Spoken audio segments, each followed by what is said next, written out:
If you're anything like me, you love to have things to look forward to.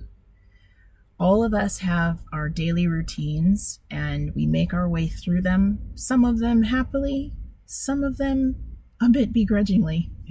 There are just parts of our day that we get through because we need to. And what helps me through some of those parts is to have events or activities that I can look forward to. And when it's something that I'm really excited about, I tend to count down. I count down towards a specific time or a specific date because it just shows me that time is passing and things are happening, but I'm getting closer and closer to that item or event. And a couple of them I want to share with you. One is I'm going to the Edinburgh Yarn Festival.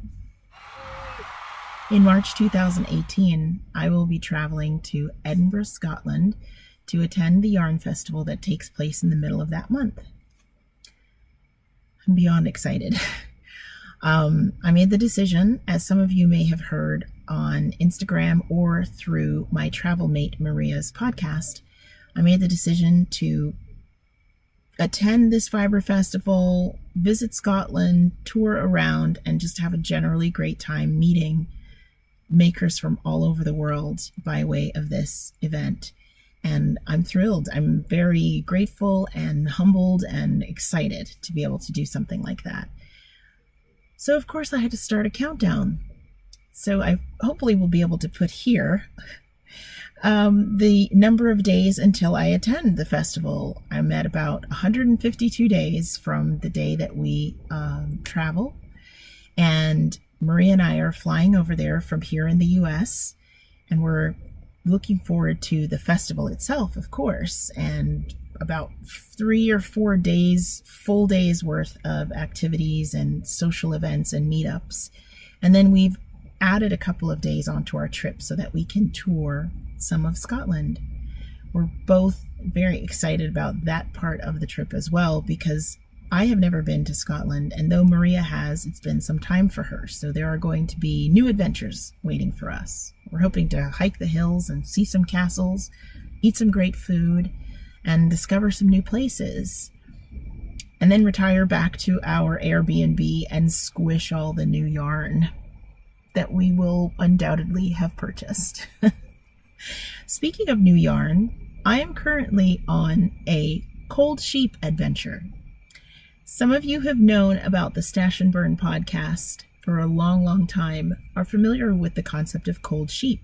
If you're not, it's a play on words that's meant to mimic going cold turkey, which means to quit something completely and stay away from that thing for a period of time.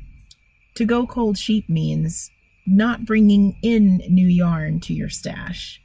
And I joined the Cold Sheep effort as part of the Stash and Burn podcast, whose group you can find on Ravelry, in order to just give myself a nice, healthy budget to buy some new yarns when I go to Edinburgh.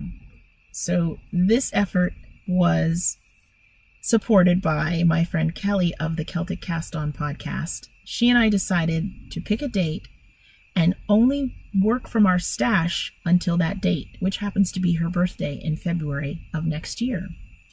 So now it is 138 days until I buy any new yarn, which means there is a small window between coming off the cold sheep and heading out to Edinburgh.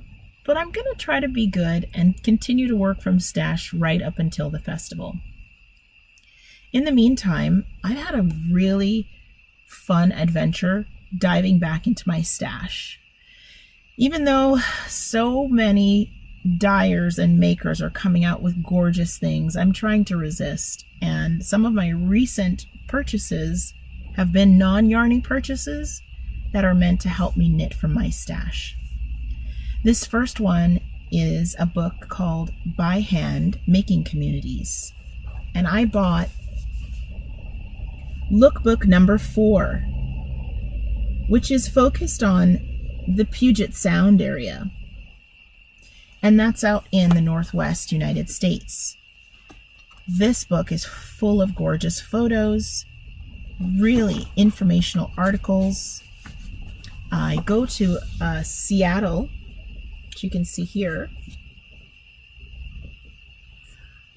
I travel there quite often for work, and I'm really excited to explore the surrounding areas that are featured in this book so that on my next trip, maybe I can make a little detour. I specifically purchased this book because of a pattern inside that I intend to knit, and it's going to be my EYF, my Edinburgh Yarn Festival sweater. The sweater is called Fern and Feather.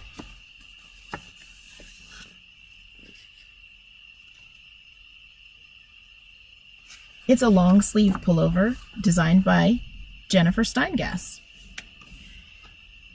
I'm so excited that this book is finally here.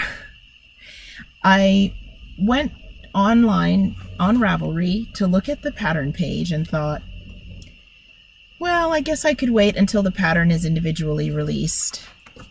But then I started to look at some of the other patterns in the book and read a little bit about the area that's being featured, and I was completely sucked in. I knew I had to have the whole book. There are just some interesting places that they talk about. This is Pike Place Market in Seattle. I visited Pike Place Market and it is an amazing adventure. Fruits, seafood, yarn shops featuring some of the most gorgeous, delicious things. So now I'm just deciding I'm going to use this book as kind of a tourist guide for my next visit out west. And in the meantime, I'll be working on my Fern and Feather sweater. I do have yarns picked out for that. I'll try to insert a picture of those yarns. I'm knitting from stash, but I didn't have a hard time finding yarns to use for it. The sweater actually calls for a worsted weight yarn, I believe. I'm going to look and just make sure. I don't want to give you guys bad information.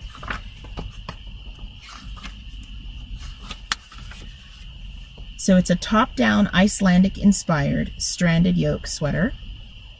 And the yarn called for is the brand Yarn on the House. And I believe it is a worsted weight, but I'll make sure to put information on the screen or down below. Either way, I'm using 2 DK yarns from my stash. One from Wing and a Prayer Farm, hi Tammy, in Vermont, and another from Fern Fiber, which is a yarn shop that was owned by Maria of Ninja Chickens. So I'm using a darker body color, just as shown in the example, and a much lighter color for the yoke. I'll be working with Rommeldale and Shetland, which is very exciting. And I really love the style of this sweater. It's very casual. And some of you are wondering, how on earth are you going to wear a long sleeve wool sweater in Florida? Well, we have a few cool days here, but I really expect to wear this sweater when I'm in Scotland next year, and on any of my trips to the Northeast US, or even to the Pacific Northwest, where it gets much cooler at this time of year. So I'm very much looking forward to that. I highly recommend the By Hand serial, which is a series of lookbooks that include patterns and articles.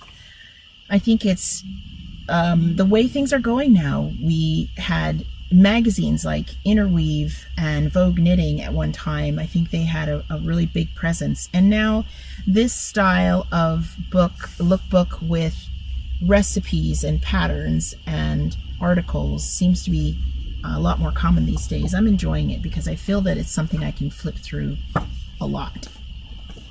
Speaking of that, my mailman, actually it's my mailwoman, who's awesome. She also delivered this just today.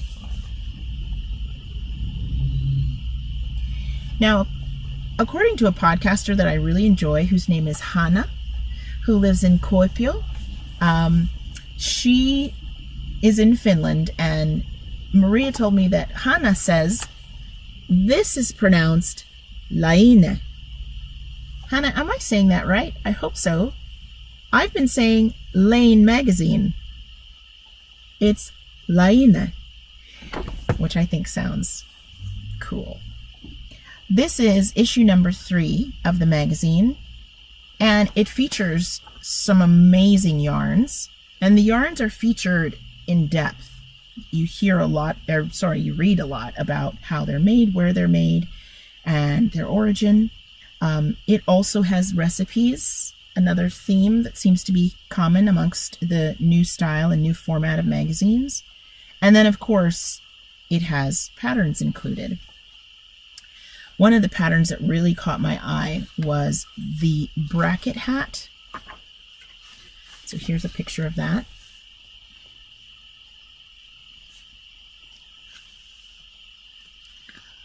So the bracket hat caught my eye because I love cables.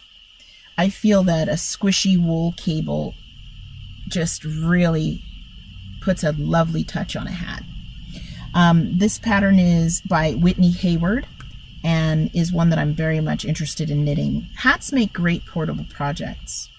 I travel for work, and hats and socks are really easy for me to tuck into my purse or into my carry-on and knit on a little bit during each flight or when I finished with a meeting. So that one already caught my eye. The pictures in this magazine are beautiful.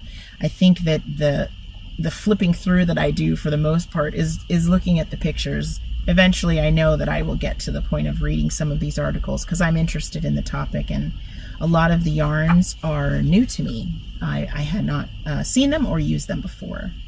What's your favorite book that you're reading lately, or magazine? Share with me. I would love to hear that. So, admittedly, there was one primary thing that I wanted to see in a Laine magazine. This feature is an eco-printed sock blank by Maria. It's described as a naturally dyed, eco-printed, single-stranded sock blank with sparkle. And that's something that is available on the Ninja Chicken's Etsy site. And it's something that I've actually used in my knitting, in the top I have on, as a matter of fact, which you can learn about by visiting my Ravelry page or checking out a couple episodes ago. But I'm so proud of my friend for being featured on the favorites page in this magazine, which has, I think, quite a significant following, because I think she's doing something that's very different, very new and fresh. So very proud to see that. But flipping through, I found several patterns in here that I find knit-worthy. I think the magazine is of high quality, and I highly recommend it. This is issue 3. Who knows, I may go back and check out the patterns and articles in previous issues and see if I'd like to get them. The only reason I was able to get my hands on this is because it's carried by 4 Pearls Yarn Shop, which is located in Winter Haven, Florida. A huge thank you to JD, an employee at 4 Pearls, who answered my desperate phone call when I said, there are only 2 shops in Florida that are stocking this magazine, and I need one. And he very kindly took my information and sent it to me. It got here in no time.